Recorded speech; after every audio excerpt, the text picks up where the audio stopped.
നമ്മൾ ഈ വോയേജർ ഗ്രാമിൻ്റെ ഡേറ്റുകളൊക്കെ പ്രീ ബുക്ക് ചെയ്തെടുത്താണ്. കാരണം എന്താ വെച്ച് കഴിഞ്ഞാൽ ട്രെയിൻ ടിക്കറ്റുകളുടെ അവൈലബിലിറ്റിയാണ്.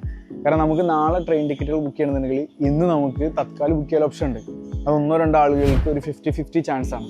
ഇനി അതല്ല, നമ്മൾ ഫാമിലി ആയിട്ടൊക്കെ പോവുകയാണെന്നുണ്ടെങ്കിൽ നമുക്ക് ഇത്രയും ലോങ് ഡിസ്റ്റൻസ് ജേണിയാണ് നമ്മൾ വരിക.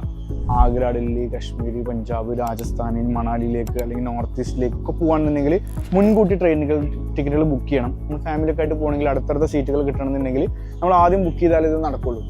പിന്നെ മാത്രമല്ല, നമുക്ക് പാക്കേജിൽ പോകുന്ന സമയങ്ങളിൽ നമുക്ക് നമ്മളേതായിട്ടുള്ള ഹോട്ടലുകളും കാര്യങ്ങളൊക്കെ നമുക്ക് പ്രീ ബുക്ക് ചെയ്ത് കിട്ടണമെന്നുണ്ടെങ്കിൽ നമ്മൾ മുൻകൂട്ടി ഡേറ്റുകൾ സെറ്റ് ചെയ്യണം.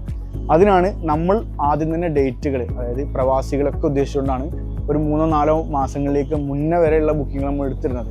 ഓക്കെ, അപ്പോൾ താല്പര്യമുള്ള ആളുകൾ കശ്മീർ ആവട്ടെ, ആഗ്ര ആവട്ടെ, രാജസ്ഥാൻ ആവട്ടെ, ഡൽഹി ആവട്ടെ, ഹൈദരാബാദ് ആവട്ടെ, ഗോവ ആവട്ടെ, ഇനി കേരള ആവട്ടെ, ഏത് സ്ഥലങ്ങളിലേക്കും, ലക്ഷദ്വീപ് പോലത്തെ, കശ്മീർ പോലത്തെ, ഇന്ത്യയിൽ നിങ്ങൾ പോകാൻ ആഗ്രഹിക്കുന്ന ഏത് സ്ഥലങ്ങളിലേക്കാണെന്നുണ്ടെങ്കിലും നമ്മൾ നിങ്ങളെ കൊണ്ടുപോകാൻ റെഡിയാണ്. ഗ്രൂപ്പ് പാക്കേജുകൾ ഇപ്പോൾ നമ്മൾ ഗ്രൂപ്പുകൾ അനൗൺസ് ചെയ്ത ഡേറ്റുകളിലേക്ക് നിങ്ങൾക്ക് ജോയിൻ ചെയ്യാൻ പറ്റും. ഇനി അതല്ല, നിങ്ങൾക്കൊരു കസ്റ്റമൈസ്ഡ് ഡേറ്റ് ആണ് വേണമെങ്കിൽ അതും നമുക്ക് സെറ്റിൽ ചെയ്യാൻ പറ്റും. ഇനി ഇതൊന്നുമല്ല, നിങ്ങൾക്കൊരു ഡേറ്റ് ഉണ്ട്, ആ ഡേറ്റിൽ നമ്മുടെ ഗ്രൂപ്പിൻ്റെ കൂടെ നിങ്ങൾക്ക് വരാൻ പറ്റില്ല, പക്ഷെ നിങ്ങൾക്ക് ഗ്രൂപ്പിൻ്റെ കൂടെ പോകണം. അങ്ങനെയാണെങ്കിൽ നിങ്ങൾ ആ ഡേറ്റ് നമ്മളൊരു ഗ്രൂപ്പ് ഡേറ്റ് ആക്കി മാറ്റും. നിങ്ങൾക്ക് ഇപ്പോൾ December 2 നിങ്ങൾക്ക് പോകണം. ആ ഡേറ്റിൽ നമുക്ക് വോയേജർ ഗ്രാമിൻ്റെ ഡേറ്റുകളില്ല എങ്കിൽ നിങ്ങളെപ്പോലത്തെ വേറെ ആളുകളുണ്ടാവും ഇതേ ഡേറ്റിൽ പോകാൻ ആഗ്രഹിക്കുന്ന ഗ്രൂപ്പിൻ്റെ കൂടെ വന്നിട്ട്. അപ്പോൾ നമ്മൾ അതൊരു ഗ്രൂപ്പായിട്ട് അങ്ങനെയും കൊണ്ടുപോകും.